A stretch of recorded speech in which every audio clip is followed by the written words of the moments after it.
kata-kata, dan hari ini takkan kau menangkan bila kau tak berani mempertaruhkan. Walau tak semua tanya datang beserta jawab, dan tak semua harapan terpenuhi. Ketika bicara juga sesulit diam. Utarakan. Oke, assalamualaikum warahmatullahi wabarakatuh. Kali ini jumpa bareng gua di sini di podcast pertama kali gua.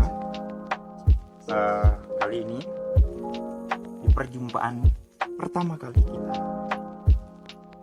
kita bakal membahas bahasan dari sebuah konten Instagram yang kita beri nama The Fit Boy, The Journey of Fit Boy.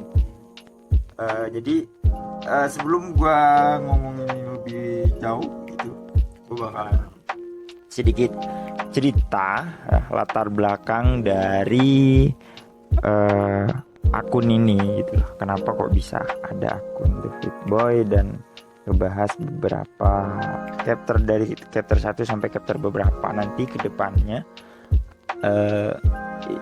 sesuai dengan apa ya yang ingin kita bahas lah intinya di setiap chapter itu gitu. Nah, jadi The Fit Boy ini sebenarnya project gua bareng temen gua, namanya Bang Gatama gitu. Kebetulan dia suka gambar sih. Ya, meskipun gambarnya nggak bagus-bagus banget gitu. Mohon maaf ya, Bang Gatama, mohon maaf. Bukan menghina, tapi ini jujur. Tapi enggak kok, meskipun nggak bagus, tapi dia percaya diri dan gue suka gitu loh. Karakter gambar-gambar dia itu selalu unik, lebih mendekati ke aneh. Ya, tapi keren lah, gue suka gitu loh. Dia memiliki gambar dengan gayanya sendiri. Intinya itu kenapa gue suka gambar dia, sehingga gue coba ngajak kolaborasi bareng, bikin project bareng dia. Kebetulan gue juga punya akun IG namanya itu Bersunyi, dimana isinya itu ya semacam kata-kata lah, ungkapan perasaan-perasaan yang tiba-tiba muncul atau pemikiran-pemikiran yang tiba-tiba muncul. Di situ gue ungkapin dalam bentuk kata-kata yang meskipun nggak sebagus apa ya di luaran sana, mungkin orang bakal nautin ini dengan NKCTHI, mungkin nggak sebagus itu. Alah, jauh banget bos. Sebenarnya ini bukan sedikit terinspirasi dari NKCTHI, tapi sebelum ada NKCTHI sebenarnya gue bareng Gatama ini udah punya rencana seperti itu gitu loh, pengen kolaborasi bareng gimana kata-kata si Bersunyi ini disatuin dengan gambar-gambarnya Bang Gatama kayak gitu. Akhirnya terciptalah akun IG The Journey of Fit Boy ini kayak gitu. Nah, lu bisa langsung cek deh, kalau lu semua pada punya IG kan. Kalau pada punya IG langsung aja cek IG-nya The Journey of Fit Boy. Nah, di chapter 1 di postingan itu kita ngebahas sesuatu. Intinya chapter 1, chapter 2 itu ngebahas sesuatu yang berhubungan dengan para lelaki kayak gitu. Jadi maksudnya salah satu hal kecil dari lelaki, dari kita sebagai lelaki, kita coba bahas di situ di 2 chapter itu. Kalau kalian udah cek IG-nya langsung, kalian bisa scroll paling bawah di postingan pertama Fit Boy itu. Jadi ada postingan yang ngeposting kayak gini, resiko kau jadi lelaki mesti mampu menyimpan sepimu sendiri. Nah, itu kata-katanya, bentuk kata-katanya. Dan di atasnya itu ada gambar karakter si Vibe Boy itu sendiri kayak gitu. Jadi ini unik. Gue sebelum ngulik kata-katanya dan latar belakang dari kata-katanya itu, ini gue pengen ngulik dari sisi karakternya. Ini karena gue juga sempat melakukan perdebatan yang cukup alot dengan Babang Gautama itu. Pada saat itu gue coba brainwash karakter seperti apa sih yang pengen ditampilin di sini. Gue bilang sih sebenarnya gue pengennya yang gak usah ada karakter yang terlalu menonjol di situ. Lu cukup bikin sesuatu yang apa ya, unik dan gampang diingat orang. Itu karakter lu kayak gitu. Gue pengen lebih abstrak aja sih dari pribadi gue. Tapi si ilustratornya ini Bang Gats ini, dia kekeh untuk gue pengen ada karakter di situ. Kita tonjolin satu karakter, dimana karakter itu yang akan menceritakan dari semua kata-katanya bersunyi begitu. Oke, itu menarik menurut gue, menarik banget gitu. Oke, gimana? Akhirnya kita brainwash dan Bang Gautama ngajuin satu karakter ini. Jadi ada seorang laki-laki yang bukan laki-laki nih. Gak tahu juga nih laki apa perempuan nih. Gua nggak tahu sih, tapi intinya itu human, ya human, terus kepalanya ditutupin sesuatu gitu loh. Dan itu menurut gua oke sih, no expression pun dikasih ekspresi nantinya bakal oke gitu loh, bakal ngewakilin sesuatu dari konsep yang bakal kita buat ke depannya. Oke, akhirnya gue setuju di situ kayak gitu. Dan ketika di capture pertama dia gambar seperti itu, karena kita ngomongin lelaki, mungkin dari gambarnya itu terlihat seperti lelaki, makanya gue bilang laki-laki tadi ya. Seperti itulah intinya. Dan gue deep banget sih gambarnya, meskipun jelek nih Bang Gautama. Gak jelek maksudnya dalam artian tanda kutip jeleknya ya. Ya mungkin standar orang-orang gambarnya bagus, tapi menurut gue gambar lu, sejelek-jeleknya gambar lu selalu memiliki makna bagi gue, Bang Gat. Santai aja ya buat Bang Gat yang dengerin podcast gue ini, ya mohon maaf, tapi jujur dari gue, gambar lu itu selalu punya makna bagi gue, ya kan bro ya. Jadi langsung aja kita bahas ke tadi kata-kata yang udah gue bacain. Jadi resiko kau jadi lelaki mesti mampu menyimpan sepimu sendiri. Sepi di sini bukan dalam artian lu jomblo, lu sendiri nggak pernah ngerasain cinta dari seseorang, bukan seperti itu. Tapi terkadang di sisi terdalam seorang lelaki itu memiliki rasa sepi tersendiri gitu loh. Meskipun gini loh, lu bisa dikatakan lu lelaki, kemudian lu memiliki seorang wanita, katakan lu memiliki seorang kekasih deh, kayak gitu. Terkadang ada di situ sisi-sisi sepi dalam diri lu, dimana terkadang lu pengen sendiri, lu bisa jadi lu cuek terhadap cewek lu, terkadang seperti itu. Tapi di luar itu semua, di luar ngomongin urusan asmara gitu loh, di kehidupan secara umum gitu, kadang laki-laki memiliki sisi gua laki-laki yang memiliki banyak tanggung jawab, suatu saat nanti gitu loh, gue bakal jadi kepala rumah tangga atau apa.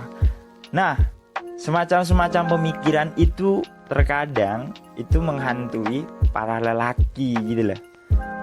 Dan ada sisi-sisi dia itu ya sendiri gitu loh, mikirin sendiri gitu. Apalagi yang masih muda ya, kemudian posisinya sedang ada di fase quarter life crisis gitu. Itu parah banget gitu. Itu paling ngenanya banget, paling kerasanya banget, sepi-sepinya lu jadi lelaki gitu. semungkin seasik-asiknya lu di tongkrongan, ya kan, sehebring-hebringnya lu di tongkrongan, seasik-asiknya lu ada di tongkrongan, sebahagia-bahagianya lu ada di tongkrongan. Kadang ketika lu balik ke rumah, ketika lu lagi diem, dia di atas WC kadang gitu loh, tiba-tiba gitu loh. Itu yang gua rasa, dan kadang gua juga tanyain ke beberapa sahabat gua ketika ya diskusi antara hati ke hati gitu. Ya gitu loh. Lu pernah ngerasa nggak sih gitu, kadang gua nanya. Perasaan kayak lu anjir gitu, lu laki-laki dan lu memiliki takdir kayak tanah. Wah, gua menganalogikan kayak tanah, dimana suatu saat nanti lu harus mampu menghidupi, ya kan, menghidupi apa yang tumbuh dari tanah itu dan yang hidup dari tanah itu. Dan pada akhirnya gitu loh, lu kan tanah gitu kan, di tanah itu lu harus bisa ngebangun rumah, dan lu bertanggung jawab atas segala isi rumah itu. Dan ya bukan maksudnya nggak siap menerima segala tanggung jawab lu sebagai laki-laki sih, cuma lu tahu nggak sih, overthinking tentang masa depan bagi seorang laki-laki gitu loh, apalagi lu masih bujang. Yang gue bilang tadi, lu ada di fase quarter life crisis, dimana lu saat bener-bener, apalagi tuh lu belum kerja gitu, terus lu gini, lu baru lulus kuliah, terus lu belum kerja, karir lu belum jelas gitu kan. Itu kan, terus ngelihat kawan-kawan lu udah jadi gini, udah ada yang nikah, udah yang gini. Nah, di situ tuh ngenaknya terkadang kayak gitu loh. Lu sebagai laki-laki, di saat itu tuh lu bakal ngerasa anjir ini nih. Makanya gua relate banget ketika ngebaca quotesnya Bung Karno. Gua lupa sih, nggak perlu gua sih searching, tapi intinya gini gitu loh. Suatu saat gitu, satu ketika lu cuma butuh sendiri, lu cuma butuh menyendiri, kemudian mengingat semua hal-hal yang selama ini berjalan atau yang akan datang, kemudian lu nangis. Selesai itu. Pernah dengar kan, pernah lihat nggak kata-katanya Bung Karno yang kayak gitu tuh? Coba deh cari yang pokoknya lu hanya butuh sendiri, kemudian lu nangis, cukup itu. Makanya gitu di chapter 2 kita langsung ngebahas gitu. Resiko kau jadi lelaki harus pandai menyembunyikan air mata.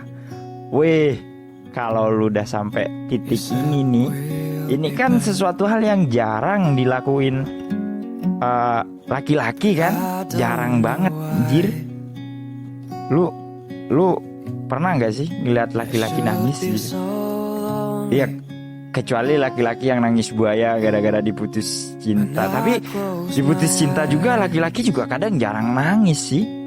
Pun ada yang nangis itu kayak bener-bener tulus gitu kadang. Ya meskipun kadang ada yang buaya sih, gue nggak mengeneralkan itu semua.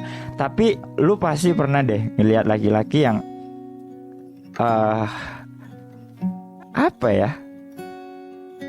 Karena gue pernah deh sedikit curhat colongan gitu. Pernah suatu ketika kayak gitu tuh. Ya, ke gue kan dulu hidup merantau di perantauan. Perantauan ketika habis telepon-teleponan sama orang tua, terus ngedengar gimana kondisi orang tua, kesusahan orang tua di kampung kayak gitu tuh. Tiba-tiba mikir gitu loh, balik lagi ke tadi. Gila, sisi sepi gue gitu tiba-tiba datang gitu, dan gue apa bisa ya besok ke depan, di masa depan ngebahagiain orang tua gue gitu, dalam kondisi gue masih kayak gini gitu, karena dulu masih rusak-rusak begino lah pokoknya. Tiba-tiba gue nangis gitu loh. Cuma enggak nangisnya dalam artian bukan kemudian langsung gue cerai mata, enggak gitu tuh. Rasanya kaca-kaca gitu, lu pengen ngeluarin air mata lu, tapi kayak malu-malu. Nah gitu tuh cowok tuh, karena namanya cowok itu nangis dia bakal dianggap lemah gitu. Maksudnya mindset yang tertanam di kita semua gitu kan gitu kan. Kalau ngelihat laki-laki nangis itu lemah gitu loh. Makanya kan jarang lu bakal ngelihat laki-laki yang nangis gitu, karena satu alasan ini dong, ya enggak? Nah makanya terkadang laki-laki harus pandai itu nyembunyiin air matanya. Bahkan kita ngomongin ranah asmara deh, di depan ceweknya aja laki-laki tuh gengsi men buat nangis kayak gitu deh. Makanya kalau lu nih, buat para wanita nih, kalau lu udah sampai bisa ngebikin cowok lu nangis, dah jangan sia-siain dah tuh cowok dah. Mungkin dia benar-benar tulus sayang sama lu kayak gitu.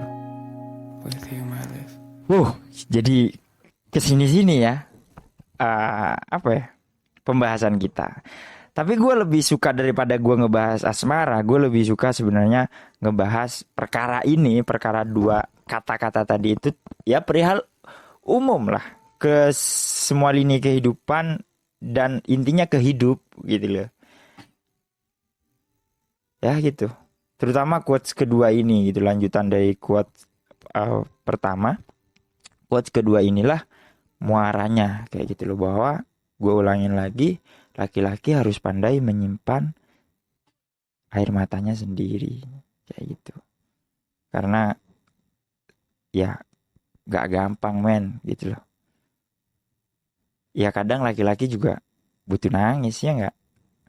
Kita manusiawi dong gitu. Tapi balik lagi kan, kita di tengah-tengah masyarakat yang ya persepsi kita semua gitu loh, kalau laki-laki nangis itu lemah kayak gitu. Makanya laki-laki kan suka nahan kayak gitu loh. Ya intinya itulah. Jadi beberapa resiko-resiko dari lelaki seperti itu. Dan kemarin gua juga habis di akunnya Bersunyi habis riset beberapa hal tentang laki-laki sih. Ya maksud gue, selain gue ngebaca diri gue sendiri, gue pengen ngebaca orang lain gimana sih laki-laki menjadi laki-laki yang dirasakan oleh si A dan si B itu gitu loh.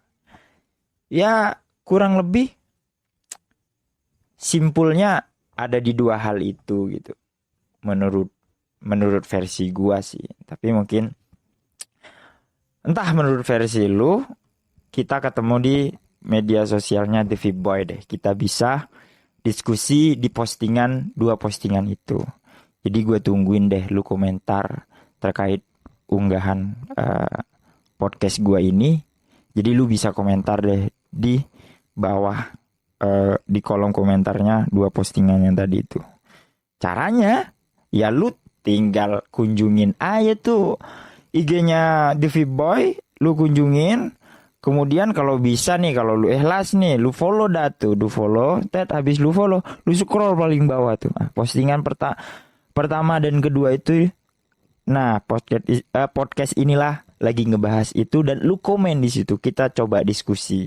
Terutama khususnya laki-laki nih. Gak usah malu lu, boy. Jadi kayak agoy gue ngomongnya. Aduh boy. Ya udah deh boy, gitu aja. Mungkin gua rasa udah cukup. Terima kasih udah bersedia dengerin podcast pertama gua. Semoga lu suka. Kalau lu suka ya silakan. Itu tadi lu like deh postingan Feboy yang paling ujung, paling pertama gitu. Kalau nggak suka, lu kasih saran deh boy. Oke? Gue tunggu lu semua di IG-nya Feboy, dan gue tunggu lu dengerin podcast gue yang selanjutnya. Oke, terima kasih. Salam dari saya. Selamat malam, selamat pagi, dan selamat siang untuk para pendengar podcast The Journey of Feboy. Terima kasih.